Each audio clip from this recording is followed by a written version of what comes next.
I thank the Secretary General for his statement.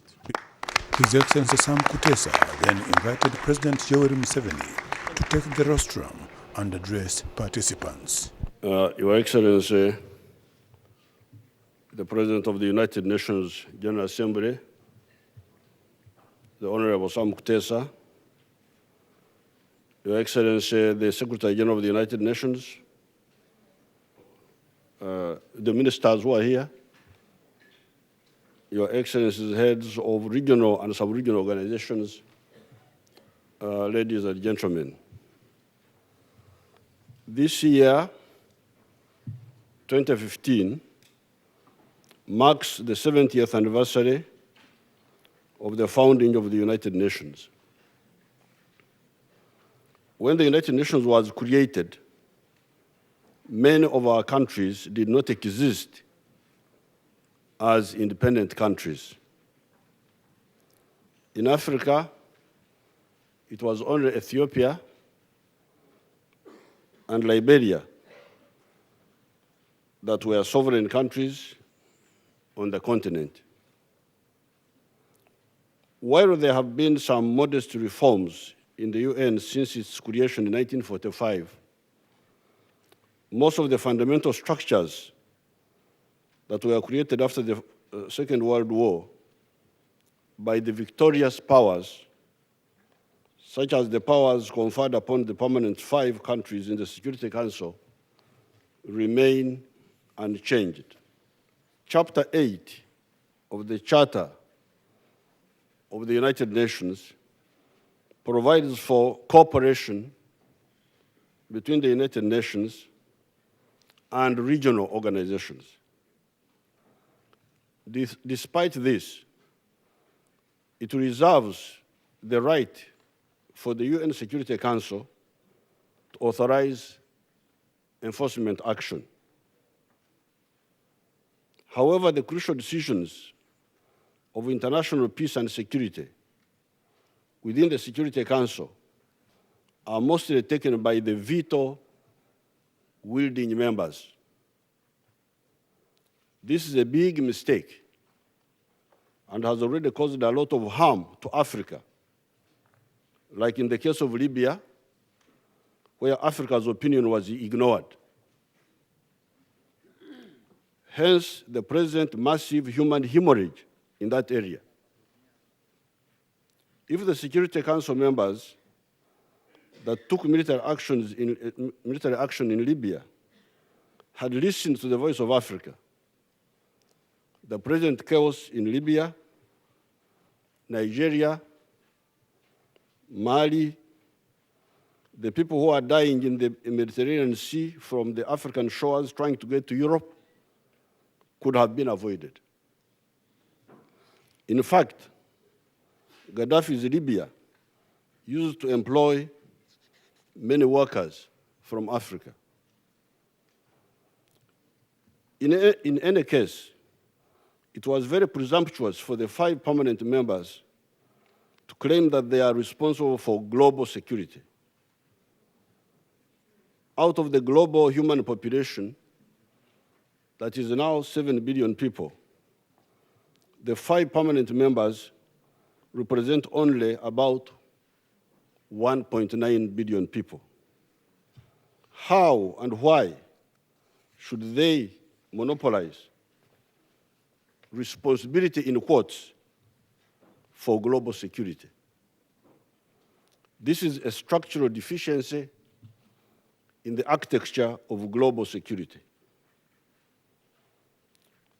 To talk about strengthening cooperation between the United Nations and the regional and sub-regional organizations, one has got to start by re-examining the structures of the whole United Nations itself and change some of the old-fashioned ones to conform with the current realities. Uganda strongly believes that for genuine cooperation to occur between the United Nations and the regional and sub-regional organizations, reform of the United Nations in general, Security Council in particular, is imperative. This is in the long run what will help us collectively prevent the use of the United Nations for national or group interests of the powerful members to undermine the efforts of the regional organizations and of peace in the world.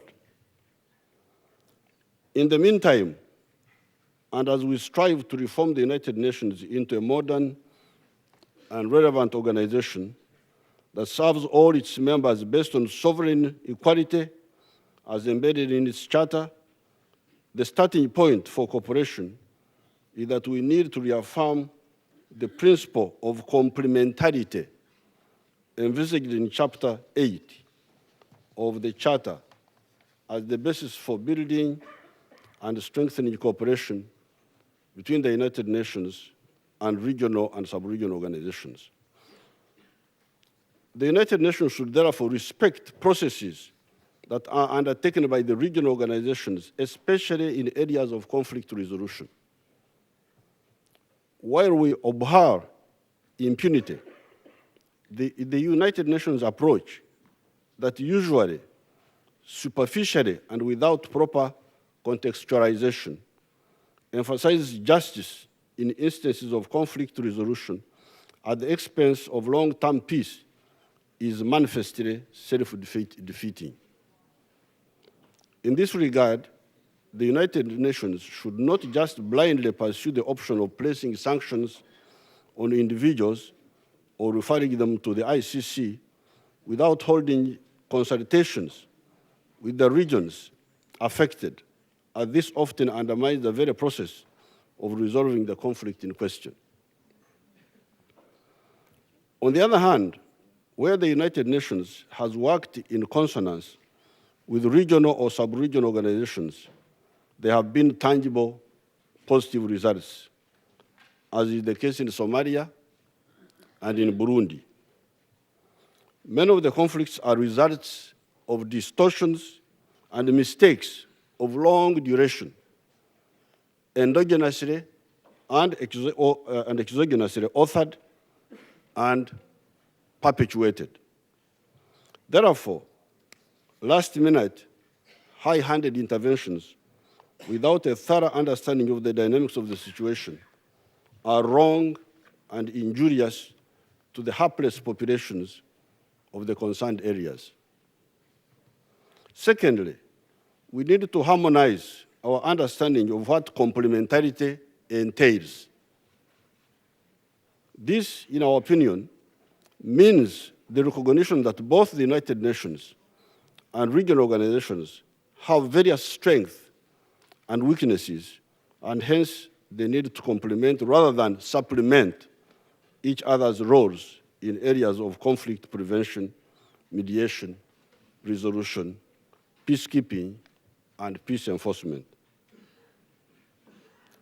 Thirdly, from Uganda's and indeed Africa's perspective, complementarity also entails sharing the burden of maintaining international peace and security, consultative decision-making, and respect for regional processes, as well as the division of labor based on comparative advantage.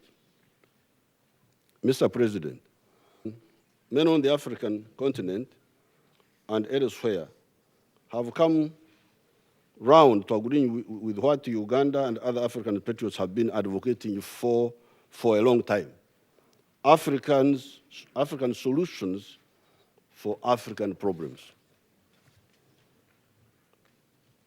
The international community, including the United Nations, can only support and should therefore respect regional processes. You are all aware of the long period it takes the United Nations to deploy in a crisis situation. The process from initial consultations to, in quotes, a zero draft resolution, through several rounds of negotiations on actual drafts to a final resolution authorizing any form of action, can take agonizingly long to come through. That is if one or more of the permanent members with veto powers does not use it to block the process.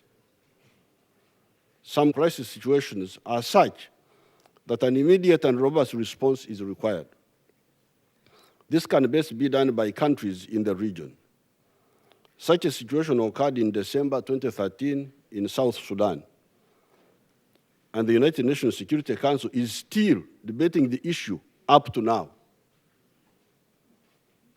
If we in the region had not acted when we did quickly, the region could possibly have had another genocide. The neighboring countries could have stopped the genocide of Rwanda in 1994. We could not do it because the UN was obstructing us.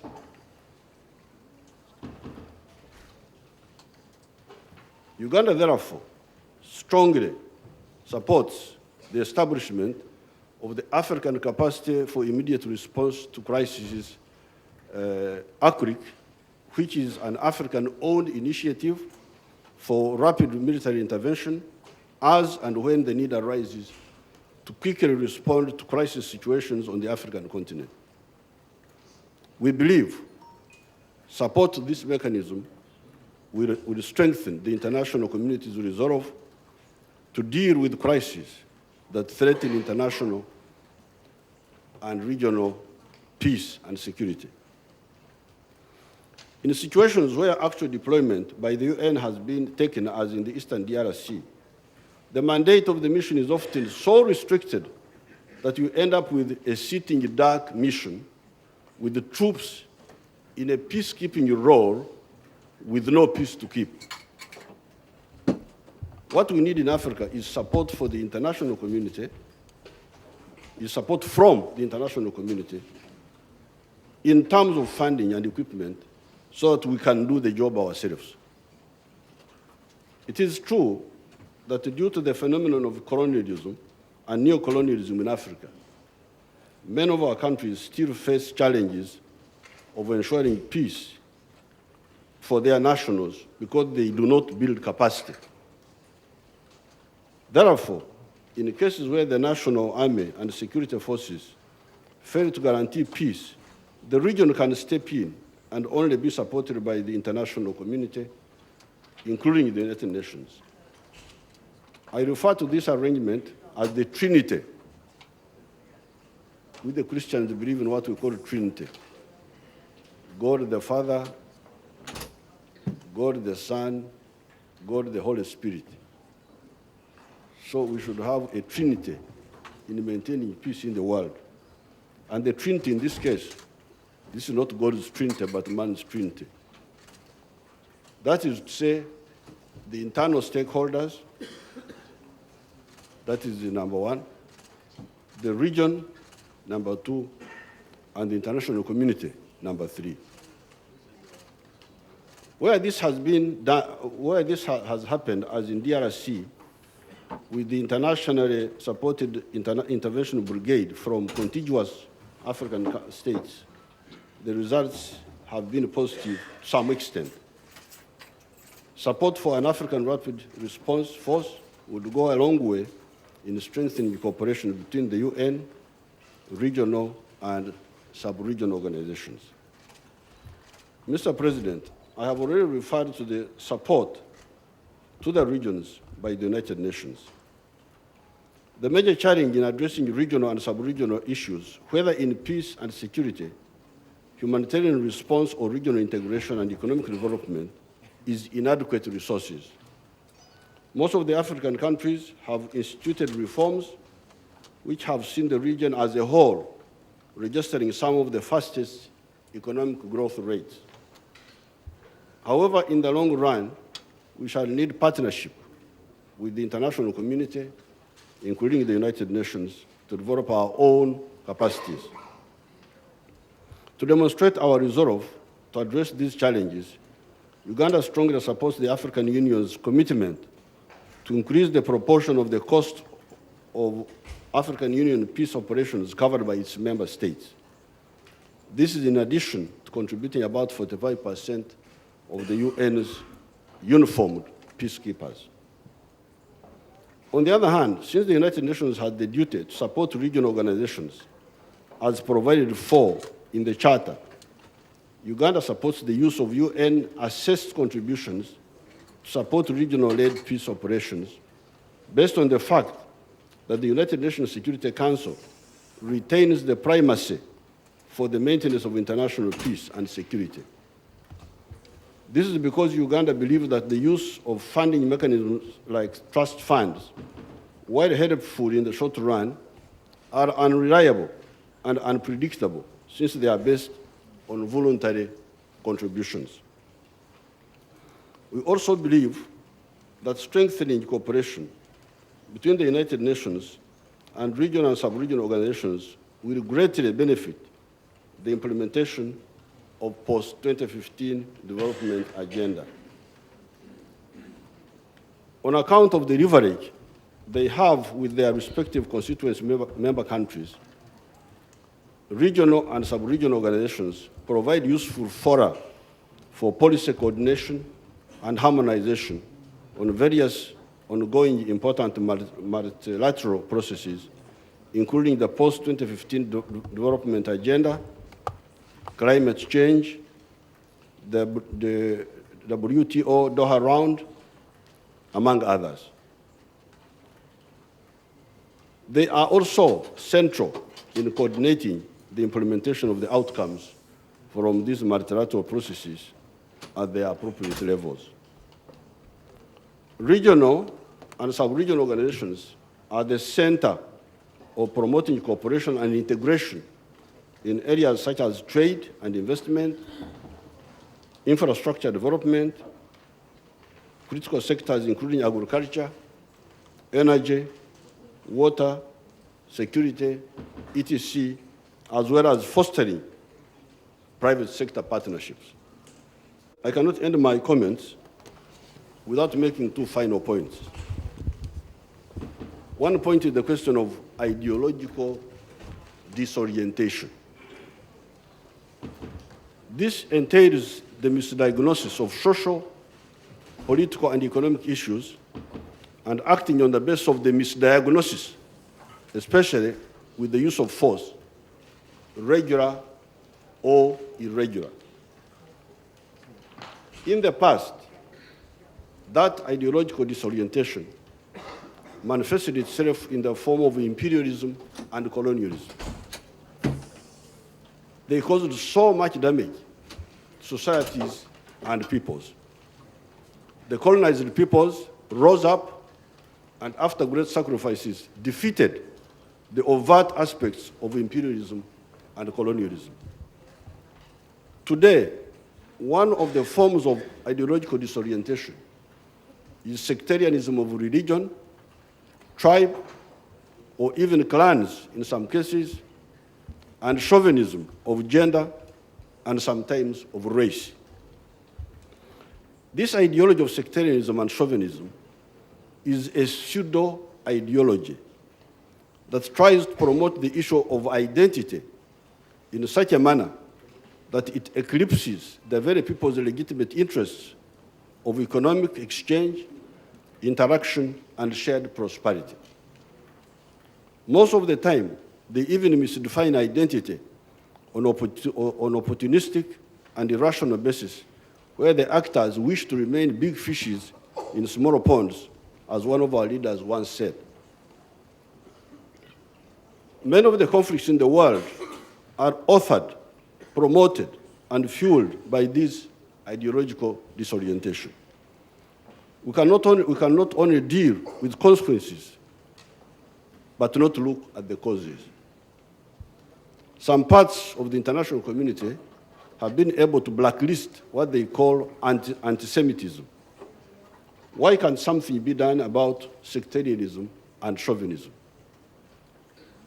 How can we hobnob with sectarianism and chauvinists and then talk about global peace when these pseudo-ideologies are the causes of the very conflicts we are talking about? The second point is the discipline and indeed orientation of the international forces, the regional forces, or the local forces the UN system uses or relies on to keep or enforce peace. Uganda had become a failed state in the 1970s, 1980s.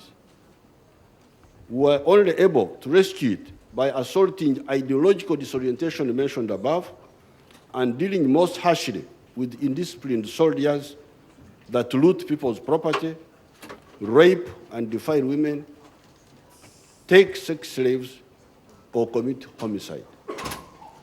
If the United Nations system, the regional forces, or those acting under us are not able to handle the question of discipline, we shall become part of the problem, not part of the solution. I thank you.